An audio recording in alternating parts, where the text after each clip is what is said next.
Assalamualaikum warahmatullahi wabarakatuh, saudara-saudaraku semuanya.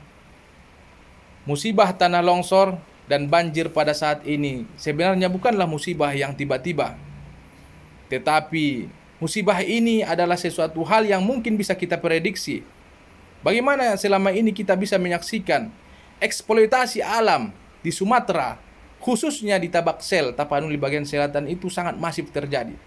Baik itu dari penebangan liar yang diizinkan oleh pengusaha dan penguasa.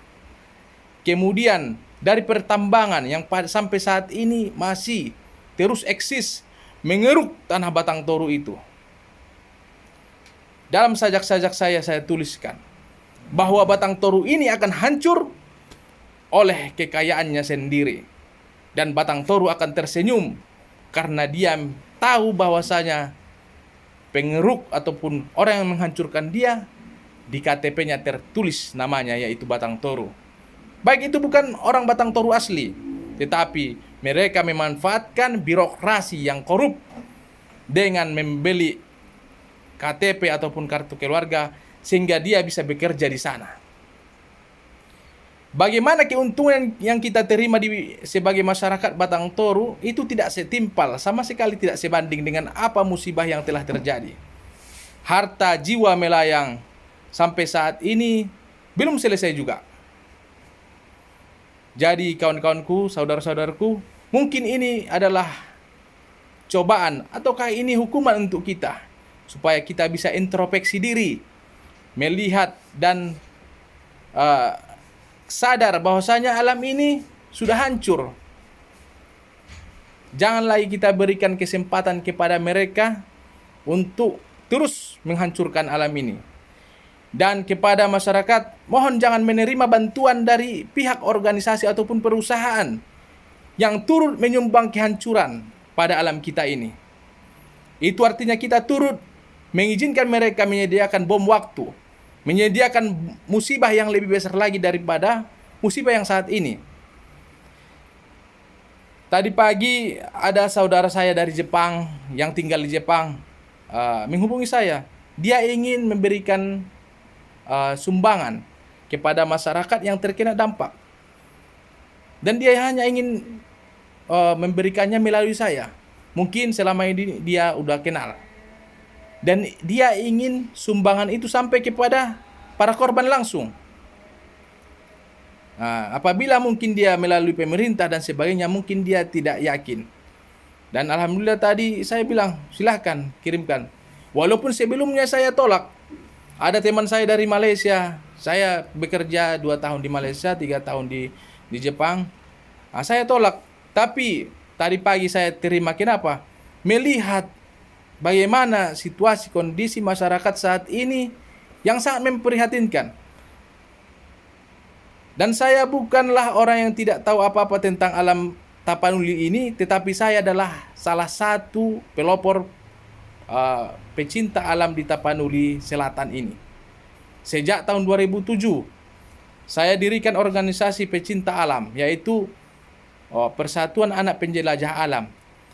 Dan Mapasta, mahasiswa pecinta alam, yang sampai pada saat ini giat membantu masyarakat, membersihkan rumah, bahkan mencari korban yang hilang sampai saat ini, yaitu Mapasta UIN Syahada Padang Simpuan. Saya dirikan. Dan mereka, kawan-kawan dari Mapasta, ikhlas membantu masyarakat tanpa disetir ataupun ada intervensi dari organisasi manapun. Alhamdulillah, terima kasih adik-adikku di Mapasta. Semoga Allah membalas apa yang telah kalian lakukan sampai saat ini. Dan masyarakat semoga bersabar atas musibah yang telah terjadi dan tetap waspada karena pada hari ini air kembali naik. Dan saya punya catatan khusus untuk pemerintah supaya lebih aktif, lebih giat membantu masyarakat yang terkena bencana. Sampai saat ini masih banyak daerah ataupun lokasi yang belum tersentuh karena terisolir. Dan pemerintah punya kelebihan, punya kemampuan untuk menjangkau tempat-tempat tersebut dengan helikopter maupun pesawat. Tolong segera bantu mereka untuk sampai saat ini mungkin Masyarakat hanya butuh makan dan transportasi yang bisa menghubungkan satu daerah ke daerah yang lain supaya ekonomi ini bisa berputar. Dan catatan untuk para pejabat dan petinggi negara supaya tidak memberikan pernyataan-pernyataan yang tidak penting bahkan menyakiti hati rakyat. Tidak usah bicara kalau tidak tahu kenyataan di lapangan. Seharusnya Anda itu mendukung para donatur, memberi mereka pujian, supaya mereka itu mendapatkan rasa senang. Karena mereka itu dihargai. Sudah mau membantu, jangan lagi disindir-sindir. Kalian para pejabat itu mendapatkan fasilitas. Sedangkan mereka itu tidak mendapatkan apa-apa untuk membantu rakyat. Mereka ikhlas, sukarelawan.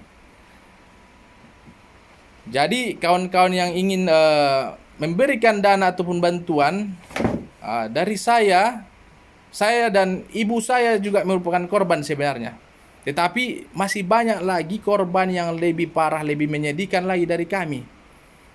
Saya orang Batang Toru asli dan saya paham betul bagaimana kondisi Batang Toru itu.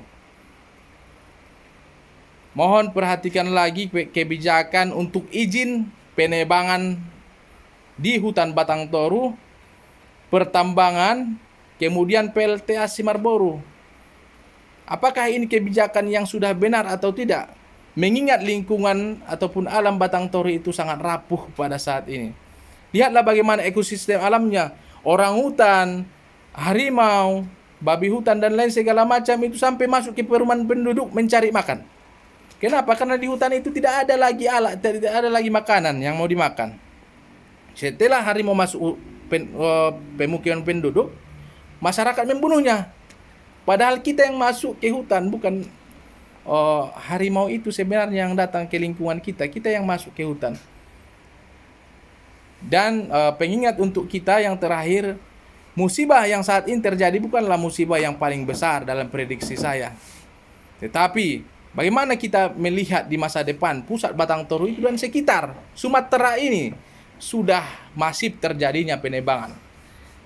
Saya adalah pendiri Mapasta dan saya sangat mengutuk dengan keras bagaimana perusahaan-perusahaan yang telah lama puluhan tahun mengeksploitasi alam di Tapanuli bagian selatan khususnya, supaya dibekukan izinnya, dikaji lagi apakah setimpal dengan pendapatan ataupun manfaat yang diterima masyarakat.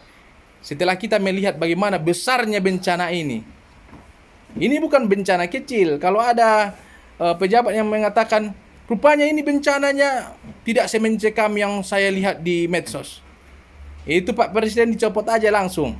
Dicopot tanpa menanya lagi orangnya. Dicopot.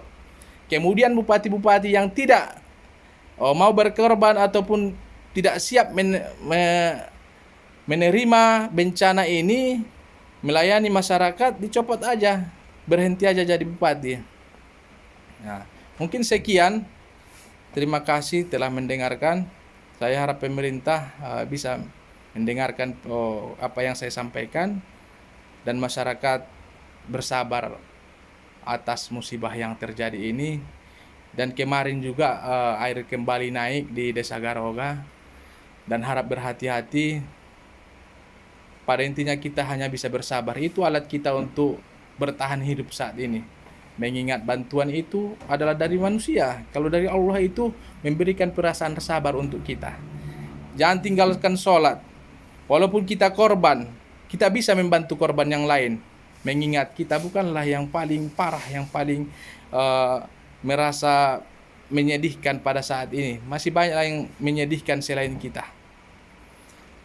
Terima kasih. Semoga perusahaan yang menghancurkan lingkungan di Sumatera ini dihentikan izinnya, dan jangan diperpanjang lagi kalau bisa. Karena alam Tapanuli ini sudah terlalu lama hancur. Sudah terlalu lama. Dia memikul beban yang sangat berat untuk memenuhi hasrat nafsu para pengusaha-pengusaha yang kaya itu. Sekian 10 menit ini saya jadikan video yang berharga dan untuk kritik untuk pemerintah sekian. Assalamualaikum.